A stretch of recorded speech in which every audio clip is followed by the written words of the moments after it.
Bien, nous allons commencer par le prix de la croissance économique et par le bronze, ensuite l'argent et ensuite l'or. Le bronze pour la croissance économique, il s'agit de M. Michel Gentil, représenté par Jean-François Valence, président du Centre de gestion 37 de l'Indre-et-Loire.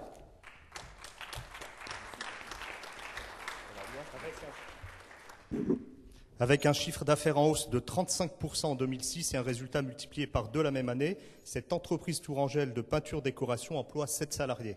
Mur Déco décroche de gros chantiers sur un marché local pourtant hyper concurrentiel. Son secret, une livraison dans les délais, une prestation irréprochable et une grande rigueur dans le suivi des travaux. Bravo.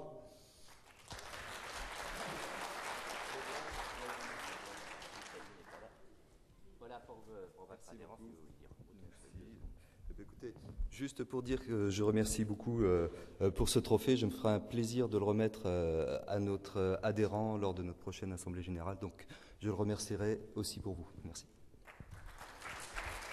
Toujours croissance économique avec le prix argent. Il s'agit de M. Patrick Girard, CGA Loiret, et M. Verbrac, qui est le président Bruno Verbrac du Centre de gestion du Loiret.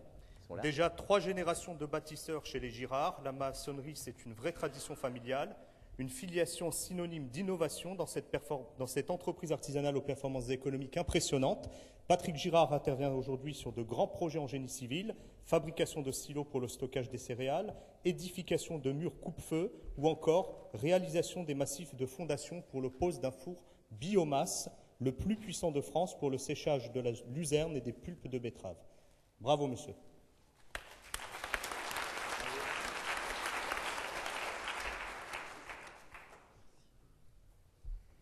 Et l'or maintenant, avec José Mussard, 97 CGA Martinique. La Martinique, qui ont été récompensés avec un trophée d'or. Fabrication artisanale de pizza, Bruno Bompierre, président.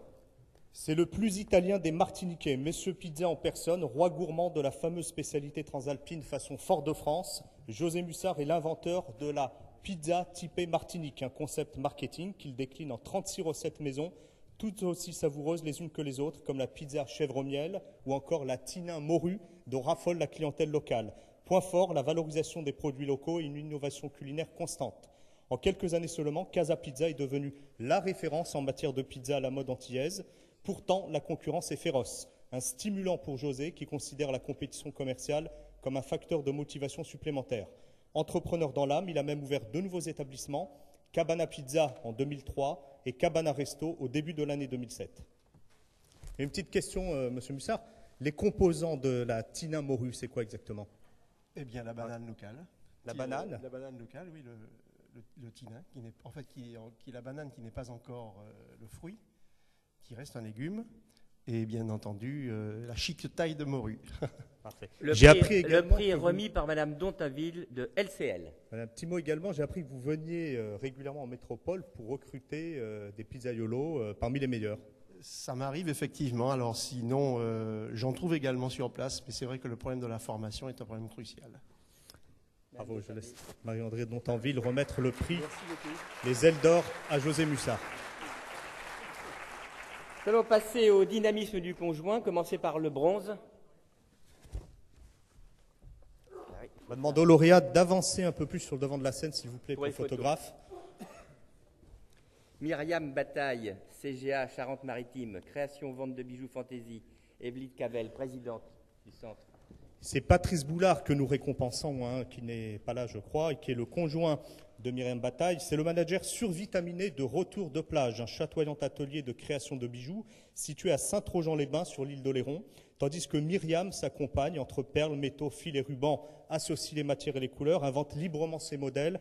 Patrice, lui, pilote toute la gestion de l'entreprise, relations avec les fournisseurs, comptabilité, management de l'équipe, négociation avec la banque, communication, informatique. Il tient fièrement les rênes de l'entreprise pour la mener avec talent sur le chemin de la réussite. Le prix est remis par M. Philippe bien Payet. Évidemment.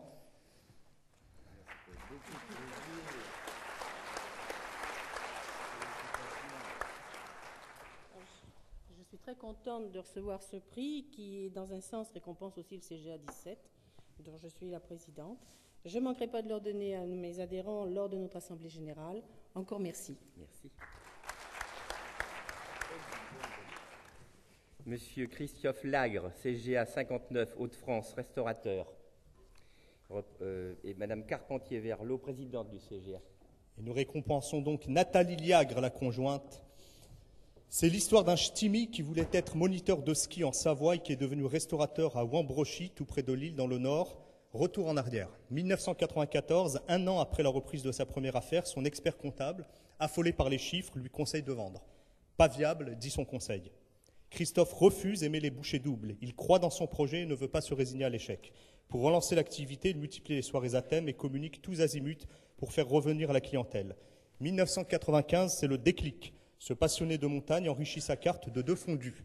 L'affaire redémarre, la petite auberge est sauvée. Nathalie, son épouse, joue un rôle décisif dans cette résurrection. Après 16 heures de travail, elle vient apporter son aide à Christophe et le soutient moralement dans les moments difficiles. En 2001, le couple ouvre un second restaurant, la Raclette.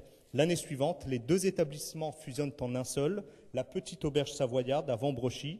Nathalie est conjointe salariée de l'entreprise. Elle s'occupe de la gestion du personnel, de l'accueil et de la décoration. C'est une promotion 1000 fois méritée. Bravo à elle. J'espère que le vous prix est remis par Madame Dontainville de LCL. Je vais remercier donc la fédération en son nom. Et puis je remettrai donc le trophée à M. Lier et à sa femme lors de notre prochaine Assemblée générale. Merci. Alors pour le dynamisme du conjoint, enfin l'or qui est remis, il sera remis à Laurent Bouvier, restaurateur du centre de gestion agréé de Lyon, par René Jacques Malafos, son président. Et c'est Isabelle Bouvier qui est distinguée. C'est l'une des meilleures tables de l'agglomération lyonnaise. C'est Marie Bouvier qui fonde la maison familiale en 1936. Ancien relais de poste à la fin du XIXe siècle, le restaurant Le Puy d'Or est repris par son fils Richard en 1971. 20 ans plus tard, Laurent Bouvier prendra place à son tour derrière les fourneaux de l'établissement. 3 générations de magiciens du goût qui perpétuent une même tradition gastronomique. Reconnu au plus haut niveau de la profession, ce jeune chef talentueux, désigné chef de l'année 2007 par le Guide Lyon Gourmand, est membre des Toques Blanches et des jeunes restaurateurs d'Europe. Cité dans plusieurs ouvrages de référence, dont les prestigieux Michelin et Gaumillot, le Puy d'Or propose une cuisine qui associe subtilement recettes traditionnelles et concepts novateurs, comme le pâté en croûte de canard au foie gras pistaché ou la volaille de Bresse façon grand-mère Bouvier aux queues d'écrevisse. On en a l'eau à la bouche. Maître sommelier diplômé et membre des sommeliers de France, Isabelle travaille aux côtés de son mari depuis 1995. Elle propose une carte des vins composée de 240 références. Conjointe salariée de l'entreprise, elle manage aussi l'équipe de collaborateurs et s'investit pleinement dans le développement de l'activité. Bravo à vous. Et une question à Madame Bouvier. Est-ce qu'il y a beaucoup de femmes sommelières? Oui, quelques-unes. C'est un métier plutôt masculin, traditionnellement. Voilà, à l'origine, c'est un métier masculin, mais dû aux formations aux écoles, il y a des filles sommelières, mais on n'est quand même pas très nombreuses. En fait, surtout en professionnel et surtout sur la longueur. Il y en a, elles le sont quelques années, puis ça arrête le métier. Vous en êtes une excellente ambassadrice, en tout cas, bravo encore à vous. Le prix est remis par Monsieur le Président du jury, Monsieur Aubineau.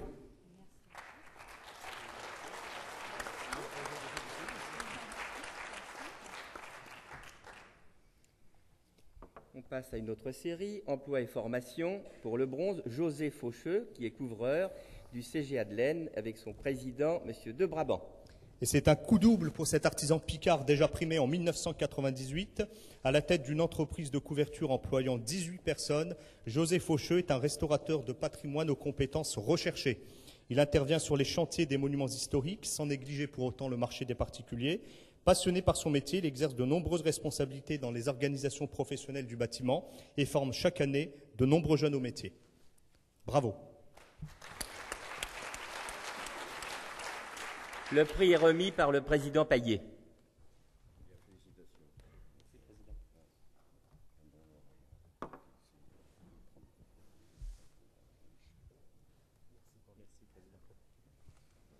Appelle maintenant le prix argent. Christian Delbas, du centre de gestion agréé Hainaut-Cambrésis, 59, boulanger et pâtissier, en présence de M. Roland Hénard, administrateur du centre. Je voulais dire que personnellement, c'est un dossier qui m'a impressionné et ému. C'est un roman social des temps modernes qui commence au chapitre ANPE et finit à la rubrique Bonheur. Une histoire bouleversante, écrite dans la douleur, mais qui donne tellement envie de vivre, de se battre et d'espérer. Sonné par la menace du licenciement économique de Christian, dessinateur industriel dans un bureau d'études, la famille Delbassé est plongée dans l'angoisse. Il faut vite trouver une solution, rebondir. Surgit alors, chez ce courageux nordiste, un rêve d'enfant inavoué, devenir boulanger. Un passage à la boulangerie de son enfance, à Rumaugy, fait revivre sa passion pour le métier. Christian sait qu'il a trouvé sa voie. Il propose aussitôt sa démission pour éviter le licenciement de ses anciens collègues. Un acte héroïque. Puis 5 mois de formation à l'Institut national de la boulangerie-pâtisserie à Rouen transforment le rêve en réalité. En avril 1995, après avoir convaincu son épouse de partager ce rêve, il reprend la boulangerie du village où il a passé son enfance, reconversion accomplie. Mais la plus belle satisfaction de Christian et Sylvie, c'est la transmission de leur savoir-faire. Ils accueillent chaque année 3 apprentis motivés en provenance de toutes les régions de France. À leur actif, ils comptent déjà 2 lauréats du concours du meilleur jeune boulanger de France. Bravo et bravo d'avoir eu le courage de remettre en question votre vie et de rebondir. Le prix est remis par Madame Dontainville de Lecret Lyonnais.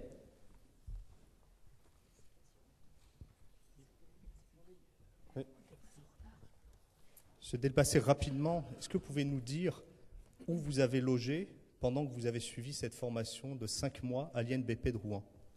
J'ai logé dans un camping et dans une caravane, dans un camping proche de l'INBP. On n'avait pas les moyens, donc il fallait... Bravo, je crois que c'est très très significatif. Bravo à vous. Et maintenant, l'or pour emploi formation pour Étienne Ganzer, CGA de l'Alsace. Il s'agit d'un boucher charcutier traiteur et c'est Gérard Magard, son président, qui l'accompagne. Tourte gourmande de volaille. Tourte gourmande de volaille, TGV, comme le train à grande vitesse qui relie désormais Paris à Strasbourg. Chez les Ganzer, toutes les occasions sont bonnes pour innover, communiquer, surprendre à la clientèle. 13 salariés, 20 apprentis, formés en 10 ans. Des interventions pédagogiques dans les collèges de la région. La boucherie-charcuterie traiteur Ganzer ne se contente pas de fabriquer et de vendre des produits de qualité. C'est une véritable école de l'excellence artisanale dirigée de main de maître par Étienne Ganzer depuis 25 ans. Fondée en 1956 par ses parents, la maison familiale compte aujourd'hui, parmi ses employés, Guy et Thomas, ses propres fils. Chaque année, l'entreprise alsacienne accueille 3 à 4 apprentis qu'elle initie patiemment au secret du métier. Des gestes de base autour de mains plus subtiles que se transmettent discrètement de génération en génération. Et pour faire découvrir la profession aux plus jeunes et démonter les stéréotypes qui collent encore à son image, Étienne et ses fils participent régulièrement à des forums professionnels organisés en milieu scolaire. Précieuse cheville ouvrière de l'entreprise, Madame Ganzer manage l'activité commerciale de l'entreprise et gère toute la partie traiteur. Elle visite régulièrement les 2 autres points de vente, à Marmoutier et à Saverne, et veille à la qualité des prestations. Bravo pour cette réussite exemplaire. Le prix est remis par Monsieur Odino.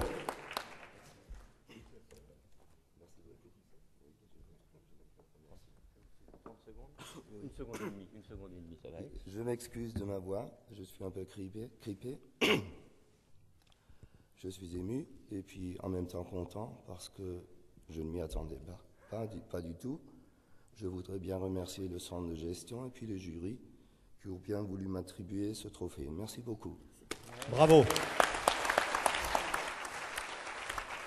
On passe maintenant à la série Innovation Bronze. Brigitte Corbin, qui est du CGA de Caen.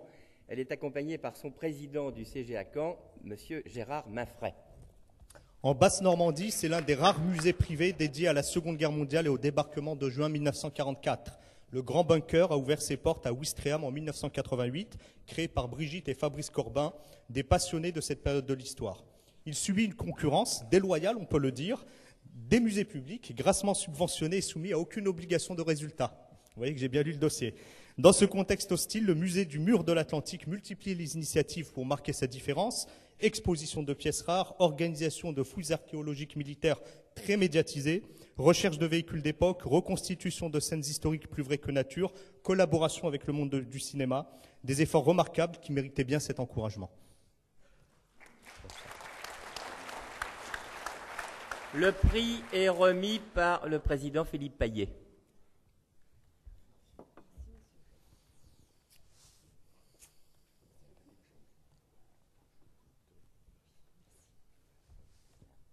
Une seconde et D'accord. 30 secondes, très bien. Donc je voudrais dédier ce trophée à mon mari qui m'a beaucoup aidé dans cette action, qui est un autodidacte et qui réalise beaucoup de choses. Et j'invite toutes les personnes qui sont ici à venir visiter notre musée, qui est un bunker qui se visite sur 5 niveaux. Et il est totalement réaménagé comme il était en 1944. Et le dernier vestige arrivé au musée est une barge de débarquement qui a servi au tournage du film Le Soldat Ryan. Voilà. Merci madame. Merci. Bravo. Pour l'argent, c'est Bruno Parret qui est du CGA Loire-et-Cher pour vente et vente de montgolfières. Et son président, c'est monsieur Mercier Bernard. Plus de 200 ans que cet étrange aéronef balance ses rondeurs nonchalantes sous tous les cieux du monde. Qui n'a jamais rêvé de s'élever lentement dans les airs à bord de l'un de ces gigantesques ballons qui semblent venir du passé? C'est pour répondre à ce désir d'enfant que Bruno Parret, pilote instructeur professionnel, a créé Aérocom à 2 pas de Blois, une société spécialisée dans l'organisation de vols en montgolfière et la réalisation de prestations en communication. 7 employés, un chiffre d'affaires qui a pratiquement doublé en 2 ans. Baptême de l'air et vente d'espaces publicitaires donc, mais aussi désormais vente de montgolfières importées d'Espagne et depuis peu aussi une activité de chambre d'hôte pour loger une clientèle qui vient de loin. Même si son affaire a déjà pris un bel envol, Bruno pourra s'élever encore plus haut grâce à ses ailes d'argent. Le prix remis par le Crédit Lyonnais, madame Dontainville.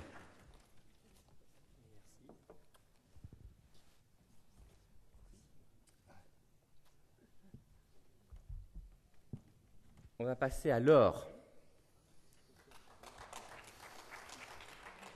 Il s'agit de Maya Ediard.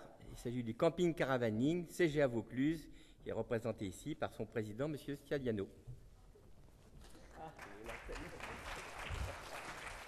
L'éco-lodge, vous connaissez, peu développé en France, ce concept d'hébergement intelligent fondé sur le respect de l'environnement et la découverte authentique des autres cultures est au cœur de la démarche initiée par la famille Ediard.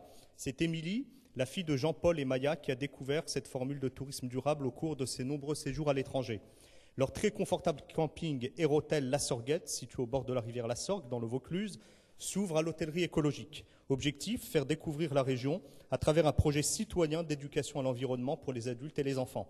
D'une capacité d'accueil de 600 personnes, équipé de 22 mobil-homes et 8 chalets offrant toutes les commodités, le site s'est enrichi d'un espace nomade comprenant une yourte, l'habitat traditionnel en Mongolie, et 3 vrais tipis indiens. D'autres hébergements alternatifs, comme la cabane perchée ou la roulotte, devraient bientôt faire leur apparition. Une telle concentration de logements éco-responsables constituerait une première en France et propulserait le déjà très renommé Diamant Vert au top des campings écologiques. Bravo à vous pour cette démarche tout à fait novatrice. J'avais une question. Votre compagnon n'est pas là ? Si, en face. Il est en face. Alors, un peu indiscrète, où avez-vous passé la nuit dernière ?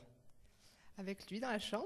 Parce qu'on m'a dit que vous alliez tester une cabane perchée. Demain. C'est demain. D'accord. Le domaine des Ormes, j'en profite. Expliquez-nous un peu rapidement. Je crois que c'est situé à 20 km, en fait. Donc, le domaine des Ormes, donc, depuis, je crois, quelques années, donc, a construit un village de cabanes perchées, en fait.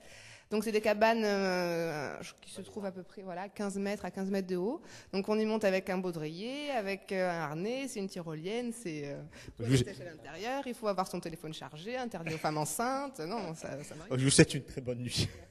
Le prix remis par M. Aubineau, président du jury.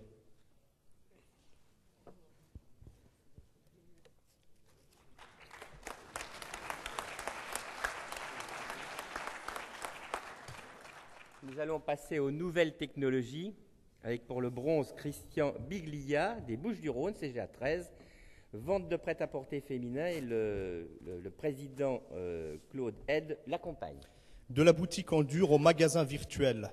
Commerçant en prêt-à-porter féminin, Christian Biglia a réalisé sa révolution numérique. À la tête de 3 points de vente à Aix-en-Provence et Pertuis, il fait décoller son chiffre d'affaires grâce à Internet. 3 boutiques supplémentaires en ligne viennent compléter son offre traditionnelle. La preuve que le web n'est pas une menace pour le commerce de proximité, mais un atout formidable pour qui veut bien s'en saisir. Christian ouvrira bientôt un 4e point de vente à Salon de Provence, une réussite exemplaire pour cet entrepreneur énergique dont le talent a déjà été primé plusieurs fois au plus haut niveau. C'est Philippe Paillet qui remet le prix.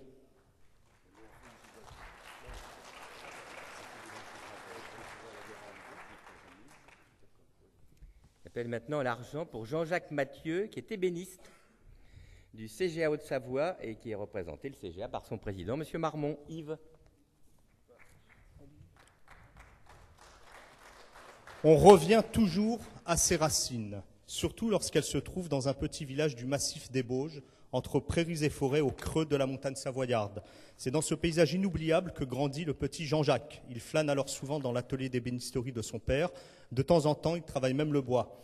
Mais l'entreprise paternelle n'offre pas de véritable perspective de développement, reprise impossible, rêve contrarié. Jean-Jacques deviendra électricien, apprenti d'abord, ingénieur ensuite. Il sera même directeur général d'un important bureau d'études d'automatisation de process industriels. Mais on revient toujours à ses racines.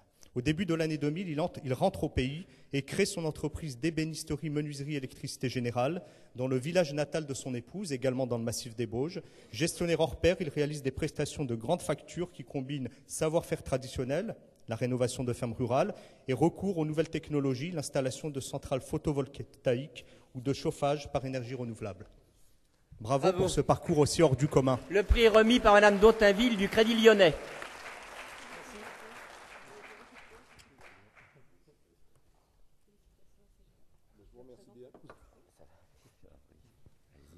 Ben, je remercie, c'est très gentil. Les menuisiers ébénistes, on n'en a plus beaucoup. Hein. Voilà. Toujours en nouvelles technologies, Bernard Schwaller du CGA Alsace, il est poilier et c'est Gérard Magard, son président, qui l'accompagne. C'est le soleil de l'hiver. Bernard Schwaller est poilier. Il fabrique et installe de magnifiques poêles de chauffage en faïence, une vocation née au milieu des années 1970 en plein choc pétrolier. Bernard se passionne alors pour la pierre réfractaire, excellente alternative au chauffage, au fioul ou au gaz. Il part se former en Allemagne aux meilleures techniques de fabrication des Kaschlofen et se spécialise aussi dans la confection de cheminées.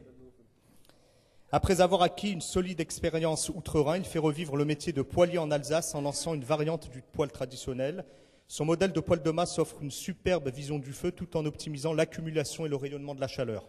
Mis au point en Allemagne, le procédé repose tout simplement sur un foyer entièrement maçonné en véritables briques et matériaux réfractaires et une grande porte vitrée aux dimensions variables. Toujours sur les chantiers, cet artisan hors du commun sait qu'il peut compter sur l'efficacité de Dominique, son épouse, pour la gestion de l'entreprise et l'accueil de la clientèle. Félicitations, Monsieur Schwaller. Vous voulez dire un mot? Un petit mot? Oui, je remercie beaucoup la chambre de... Centre de gestion. Centre de gestion. Il y a eu 2 médailles d'or, le centre de gestion d'Alsace. Ah bon. Comme chaque année, CGA Alsace se distingue par le talent de ses candidats. Le prix est remis par M.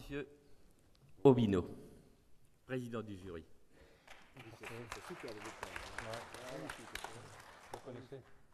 Alors, une nouvelle catégorie cette année, c'est la sauvegarde des métiers. Et le bronze revient à René Archier, marbrier bâtiment. C'est le CGA du Vaucluse et c'est Guy Stiagliano, président, qui l'accompagne. 117 ans. Cette entreprise de marbrerie a 117 ans. Créée en septembre 1890 par Auguste Anastet à Avignon, elle se transmet depuis, non pas de père en fils, mais d'oncle à neveu.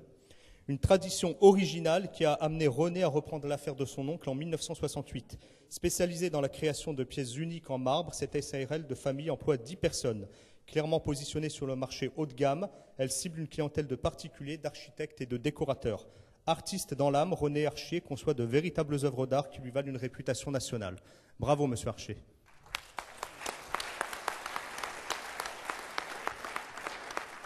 Le prix est remis par Philippe Paillet.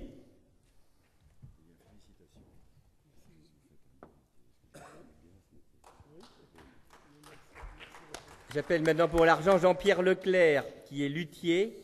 Il dépend du CGA Hauts-de-France, et c'est Geneviève Carpentier-Verlot, sa présidente, qui l'accompagne. Il aurait pu passer sa vie dans un grand laboratoire de recherche à décrypter le secret des minéraux. Il a préféré explorer le mystère des vibrations instrumentales dans l'intimité de son atelier. Physicien de formation, Jean-Pierre Leclerc fabrique et restaure viols, violons, altos et autres violoncelles dans le Vieux-Lille, quartier historique de la lutherie depuis le XVIIIe siècle.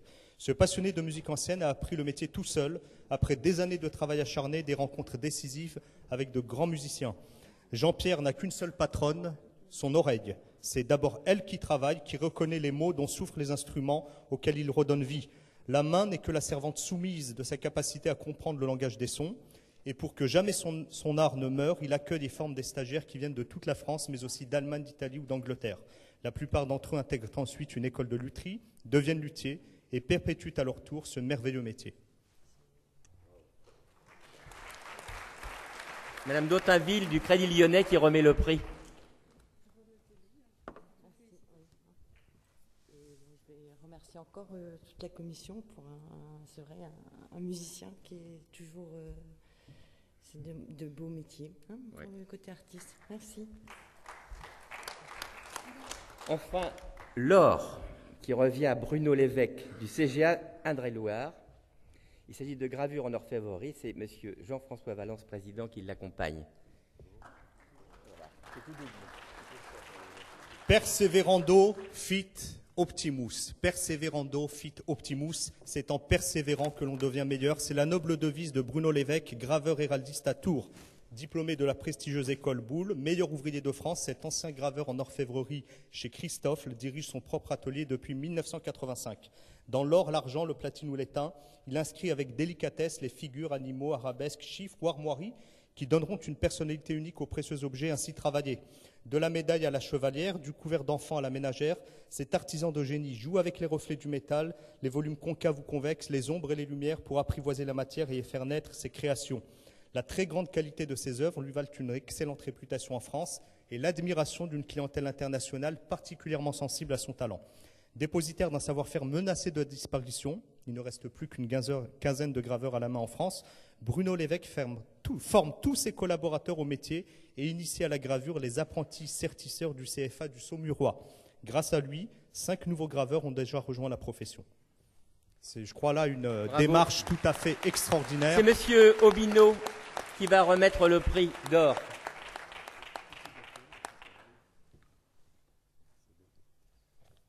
Un petit mot, combien il reste de graveurs aujourd'hui en France? Honnêtement, je ne sais pas trop, peut-être 30 ou 40. En tout cas, pour ce qui est de ma spécialité d'héraldique, je ne sais pas si vous connaissez ce terme, ça correspond à la gravure des armoiries de famille, qu'on soit noble ou pas. Sur des chevalières, donc c'est un métier qui n'est pas en voie de disparition, mais simplement à cause pas en voie de disparition par faute de marché, simplement par faute d'exécutants.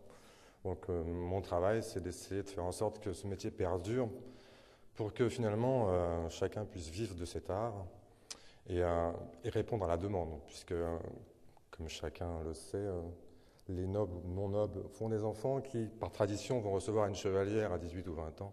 Et il faut pouvoir répondre à cette demande, et c'est dommage de voir un métier aussi intéressant et passionnant qui s'inscrit dans l'histoire des familles disparaître. C'est pour ça que je me bats pour faire en sorte que les jeunes qui savent très bien dessiner et motivés et patients puissent acquérir ces qualités et répondre à la demande. Vous faites un travail en tout cas de très très très grande qualité. J'ai pu constater, découvrir certaines de vos pièces. C'est vraiment très très impressionnant. La minutie, la dimension artistique et puis ce que vous venez de dire, la préservation d'une mémoire, d'une tradition et qui est un métier culturel finalement. Donc je m'inscris dans l'histoire des familles et quand je fais une pièce, j'ai conscience que cette pièce me survivra et ça me paraît très intéressant. Parfait, merci merci Monsieur Lévesque. La dernière série, avant le prix spécial du jury, il s'agit de Service Client Plus et j'appelle Jean-Pierre Berthier, qui est une entreprise de taxi. Il est du CGA Indre-et-Loire aussi. Il s'agit de Jean-François Valence qui le représente et qui est avec lui aujourd'hui. Taxi citoyen, voilà comment on pourrait qualifier l'activité de Jean-Pierre Berthier, dirigeant d'une société de taxi près de Tours. Ce chauffeur a innové en créant un service spécialement adapté aux problèmes de mobilité en milieu rural. Spécialisé dans le transport de personnes malades, il offre une prestation complète à sa clientèle, déplacement à bord de véhicules spécialement aménagés, prise en charge des formalités administratives exigées par la caisse primaire d'assurance maladie, information et conseils sur les établissements hospitaliers et surtout, beaucoup de confort, de réconfort et de soutien moral à ses passagers. Bravo à lui. Merci.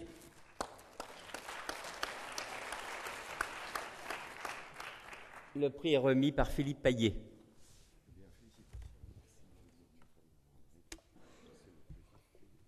L'argent maintenant. Gilles Guyot-Gilles, accompagnant de personnes à mobilité réduite. Il est du CGA Loiret. et c'est Bruno Verbrac, président, qui l'accompagne. Et c'est un autre transporteur au grand cœur qui est récompensé. Longtemps bénévole de l'équipe organisatrice du Téléthon dans le Loiret, Gilles Guyot dirige une entreprise spécialisée dans l'accompagnement de personnes à mobilité réduite. Une belle reconversion pour cet ancien responsable du service pièces détachées dans l'industrie automobile. Après son licenciement, en 2003, Gilles décide de créer un service de transport qui répond enfin aux besoins spécifiques des handicapés pour en finir avec leur isolement et leur redonner une vraie place dans la société. À bord d'un camion spécialement aménagé auquel les passagers accèdent directement avec leur propre fauteuil roulant, il assure tous les déplacements quotidiens et organise, en plus, des sorties culturelles et des voyages à l'étranger. Félicitations, Merci. là aussi, pour ce métier formidable. Le prix est remis par Mme Dantonville du Crédit Lyonnais. Et maintenant, nous allons passer à l'or pour ce troisième prix, Service Client Plus. Il s'agit de M. Éric Ramauger, qui est épicier, boucher et charcutier dans un petit pays. Il est du CH de la Sarthe et c'est votre serviteur qui va l'accompagner.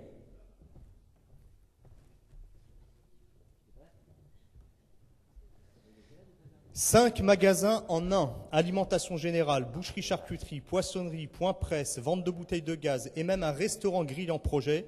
C'est le concept gagnant de cette épicerie multiservice située à Jupille, un chaleureux petit bourg rural sartois de 526 habitants à l'orée de la forêt de Bercé. 65 mètres carrés de surface de vente, de larges amplitudes horaires, une offre commerciale riche et diversifiée. Les habitants de Jupille et des villages voisins bénéficient d'un service de proximité qui améliore considérablement leur qualité de vie. Eric et Edith, son épouse, servent en moyenne 50 clients par jour au rayon boucherie et 100 le week-end.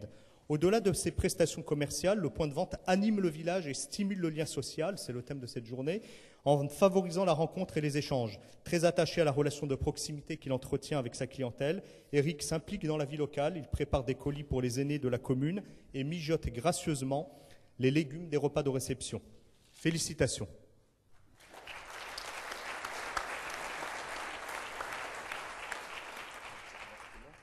Le projet de Resto Grill, il en est où?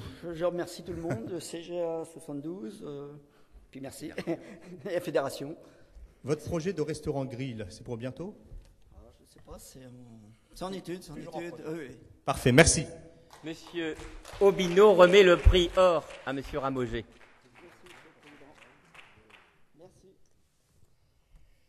Alors on arrive à la fin de cette cérémonie de remise des trophées et on termine par un seul prix, le prix spécial du jury. Il s'agit d'un récipiendaire en fait qui aurait pu gagner dans différentes disciplines. C'est le prix des prix, c'est certainement très bien, bon résultat, originalité.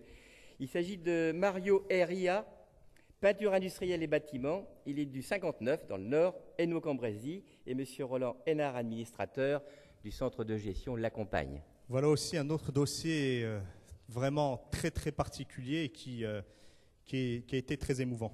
À 14 ans, il descendait dans les mines de charbon du nord de la France pour survivre. Aujourd'hui, entrepreneur accompli, il collectionne les Ferrari. Qui aurait pu prédire une telle destinée au petit orphelin de Giseria, ce village pauvre haut perché dans les montagnes calabraises? Parti de rien, cet immigré italien, arrivé clandestinement en France pour rejoindre son frère, a fait fortune, grâce à une rage de vaincre hors du commun, une envie folle de tordre le cou à la fatalité. 2 ans d'enfer dans les galeries de la fosse à Gâches de Fenin, puis le retour en Italie à 16 ans. 9 mois de travail intensif à Milan, peinture, maçonnerie, plâtrage, fabrication du mortier. Et à nouveau la France, carte de travailleur en poche cette fois. Mario démarre dans la peinture. Il s'installe à son compte en 1974. Ironie du sort, il rachètera 3 ans plus tard 3 bâtiments de la mine où il avait tant souffert. Son entreprise individuelle de peinture industrielle connaît alors un développement phénoménal. En 30 ans, la croissance cumulée atteint, tenez-vous bien, plus 5800%. Aujourd'hui, la solide SARL familiale emploie 21 personnes et réalise un chiffre d'affaires de plusieurs millions d'euros. Elle compte 350 fournisseurs et décroche 450 chantiers par an partout en France. Son organisation repose sur une charte qualité très rigoureuse et un management qui place l'homme au centre. Car la réussite n'a pas tourné la tête à Mario. Humble et généreux, il sait donner leur chance aux jeunes qui, comme lui autrefois, viennent de tout en bas et se battent tous les jours pour s'en sortir. Bravissimo, Mario. Bravo.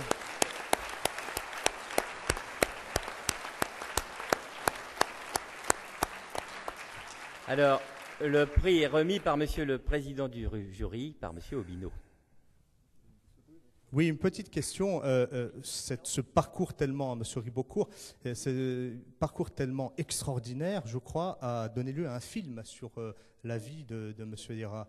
Et je crois qu'il a également maintenant des activités dans le cinéma. Oui, tout à fait. Oui. Mesdames, Messieurs, bonjour. Monsieur le vice-président, bonjour. Messieurs et les membres du jury, merci. Vous l'avez bien compris, je ne suis pas Monsieur Liéra Mario.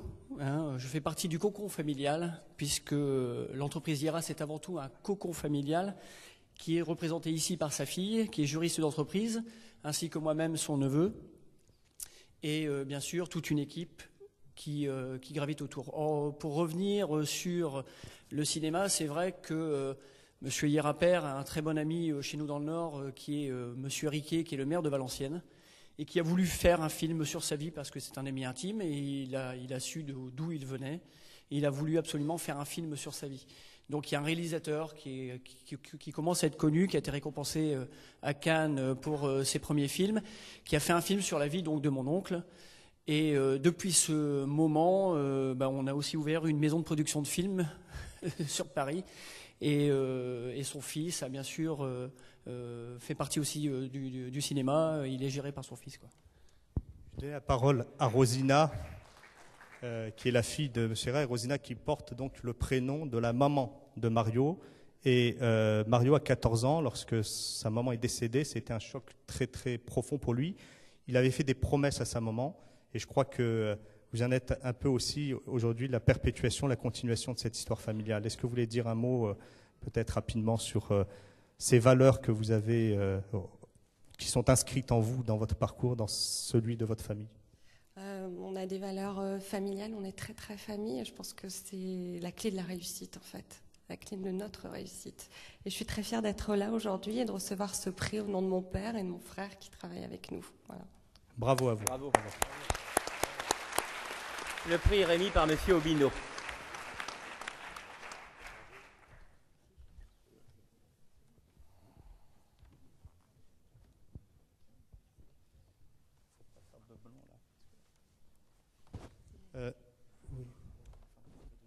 Je crois qu'il y a une photo de groupe qui est prévue. Donc on va demander à l'ensemble des lauréats de revenir sur scène, s'il vous plaît.